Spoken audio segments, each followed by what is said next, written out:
James Martinez for another very special edition of Cash Flow today on 1/11/11. This is real. It is documented. It is in the federal court system. James Wallbert has the first federal case. It's in court regarding the implantation of an RFID chip into his body. My other guest, Bob Boyce, just had a device removed from him. These guys are not hallucinating. This is going on and is totally real. And this is signed from Jim Guest, State Representative, 5th District from Missouri House of Representatives. I've been acquainted with Mr. James Wallbert for over 3 years and his personal struggle to get relief from the continuing electronic harassment, physical abuse, and intimidation he is subjected to. There is a sound medical evidence and medical evaluation to verify that an implanted device does exist in the body of Mr. Wallbert. Dr. John Hall, who is experienced in reading MRIs, has confirmed that a foreign body and most like a microchip is present in his body. Has also been confirmed by Dr. Hildur Staninger, industrial toxicologist of the Integrative Health Systems, LLC. This has also been confirmed by William Taylor, a recognized expert in the field of technical surveillance and countermeasures.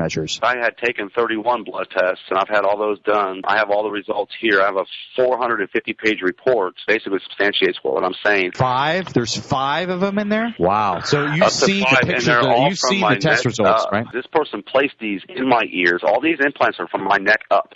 So they're in my neck. They're next to glandular areas or endocrine systems that can be hyperstimulated as well as in both ears. So it's making a neurological access. You know, who's ever doing it had a plan, had prior experience, and knows what they're doing. So this is the first case in the courts in U.S. history of something like this. Am I correct? Yes. Nobody has ever been able to substantiate and prove electronic stalking or electronic harassment. You know, a lot of folks out there, this may have happened to them. They may be targeted individuals, but they don't have all the backing, all of the toxicological evaluations, all the hematological reports. Having nervous system stimulations and like neural disruptions, I shake really bad. It'll heat up, it'll blister. At least I don't see anything that's comparable to other victims, you know, daily, 24 hours a day, 7 days a week. It doesn't stop. Being stalked on my job, I lost my job because I was being stalked. When I woke up, I had blood all in my mouth. It was all down in my ears. It was a sloppy job, whoever did it. Call and make up lies. They will propagate situations that aren't real. They will take measures that are indicative to like gaslighting or gang stalking. It seems that no matter how much evidence I present to people, they absolutely refuse to do their job. I presented everything to the police department. They have done nothing but ridicule me, reject me, make comments that are just completely ridiculous.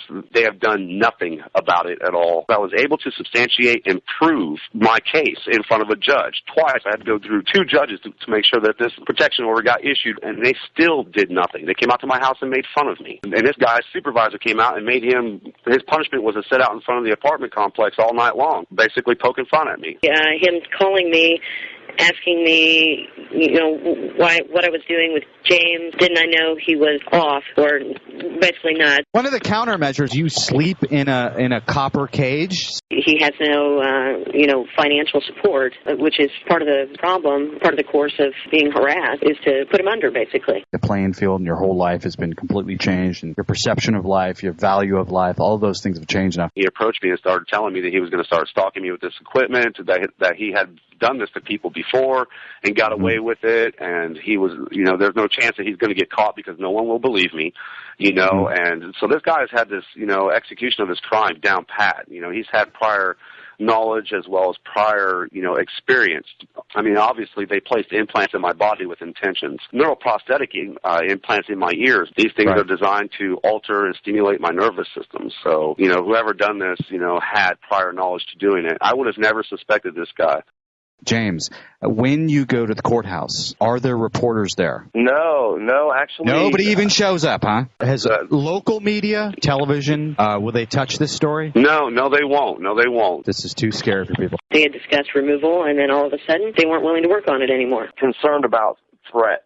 Very fearful to get involved for fear that they would shut down his facility or they would have some type of financial backlash. I handed him the x-rays, and he looked at it, and then he handed them back and told me point blank, that's a government chip. I will not take it out, and I don't think you'll find another doctor in the U.S. that will take it out. With my case being posted, we have now experienced 20 states that have passed these laws. 17 of them have been emergency laws. And several investigators I spoke with feel that these people are now making moves at the legislative level to protect themselves. Are there are a lot more victims out there that actually don't know that they're victims. Why did they pass these laws and under emergency conditions? And these laws, and so fast, and nobody heard anything about it. We can pass all these laws, and we can do them real fast in front of you, but the fact that you need a doctor to help you, that's not an emergency. And, I don't even want to do anything. I don't want to get anyone near that.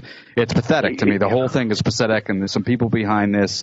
There's going to be a big showdown. I was able to track that it was from Verichip based on his RFID signature, and now that we actually have physical possession of the chip, I believe it was Raytheon Corporation actually makes them for Verichip. And I had picked up EMF radiation from my shoulder using an EMF meter. We have not been able to find this chip in the public database, which means that must be within the lot of chips sold to the government, namely NSA buys these in bulk lots, and we don't have access to the NSA database, obviously, to verify who this was issued to in order to implant me. Verichip is now referred to as positive ID or PSID. Positive ID. I can't imagine why.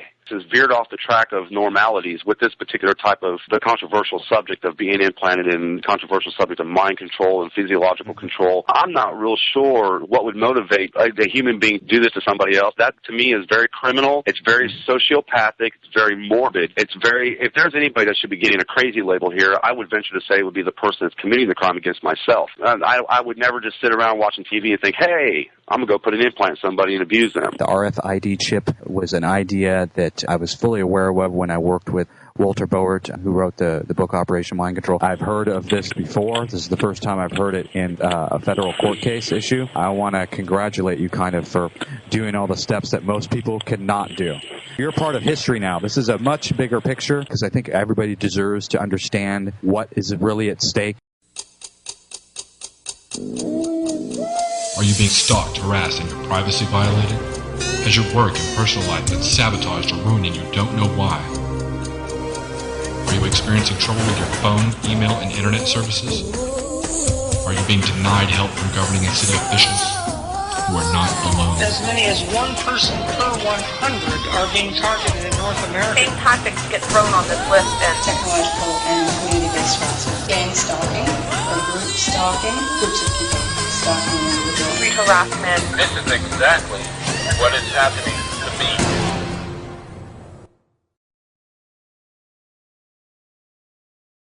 My name is James Wallbert. I am from Wichita, Kansas. I am a targeted individual for the gain of intellectual properties. In the year 2004, I was responsible for the very first order of protection issued against illegal tracking technologies, illegal human tracking, as well as any and all energized devices designed to track the human nervous system or affect the human nervous system. My claims have been backed up by famous private investigators, as well as famous toxicologists, congressional member, state representative of the House of Missouri, Jim Guest, as well as congressional member Todd Tiehart.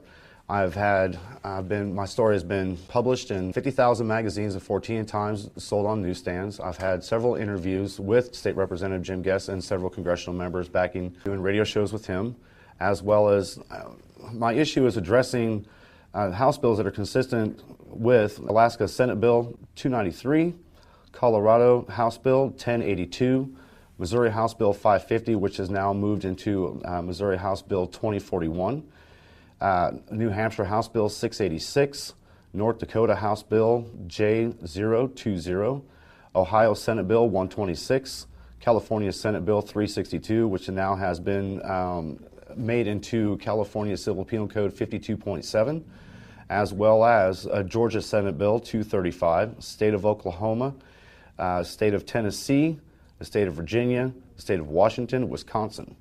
These House bills address the concerning issue of illegal drugging and implantation of a tracking chip for any reason, to whether an employer would coerce you into taking one or whether somebody was to force you to take one. This issue is very prevalent. Obviously, we have now 21 states that have moved to enact laws against this, Senate bills and House bills.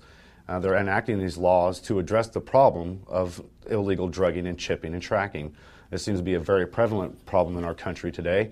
I work with thousands of victims across the country as well as across the world that are suffering from these instances. My evidence can be backed up by famous private investigator William J. Taylor, as well as Melinda Kidder, State Representative Jim Guest, Congressional Member Todd Tiehart, Dr. Hector Fernandez, as well as the famous Dr. John Hall, and several other famous individuals. You can find my story on the internet, as well as many court cases. Would go back to the year 2009, where I was very successful in proving to the Sedgwick County courts.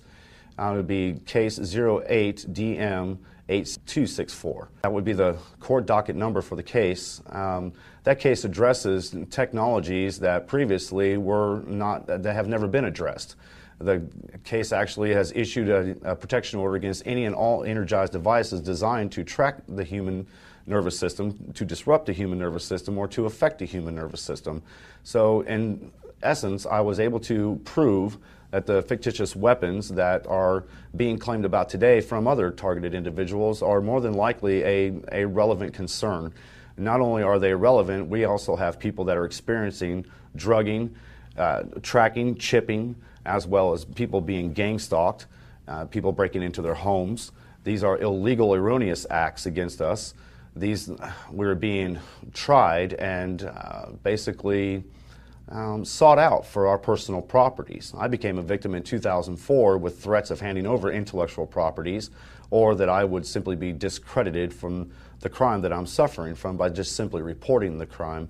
What my goal is, by addressing any congressional members, is that for these laws to be revised and as well as enacted and enforced. It was our Senate as well as our houses that passed these laws.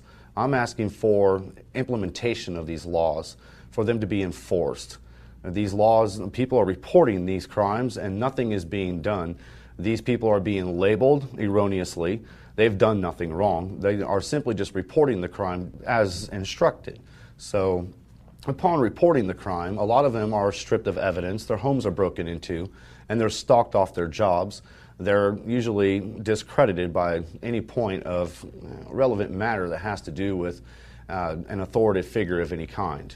In 2010, I had spoke to the Bioethics Committee the President Obama had appointed to basically go over illegal, non-ethical medical testings that had been occurring in the United States as well as out of the United States, but that were responsible by the United States.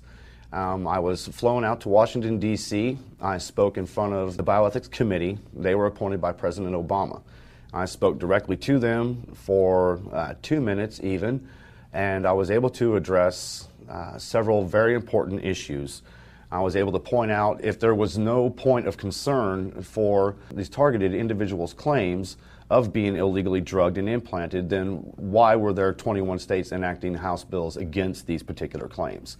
I found it to be very compelling as well as very concerning. The fact that they were able to just easily dismiss this and is such a state of not caring. I mean, that's basically what we have been seeing. Even the Bioethics Committee seemed to be very empty and very cold-hearted about it. They didn't really seem to address much of the evidence that any of us were presenting. And the evidence that I'm able to present, like I had stated, to reiterate, these are not letters from my next-door neighbor. These are letters that have been issued from congressional members, legislative members, famous private investigators. These are medical doctors making these claims. Clinical psychologists are vouching for me.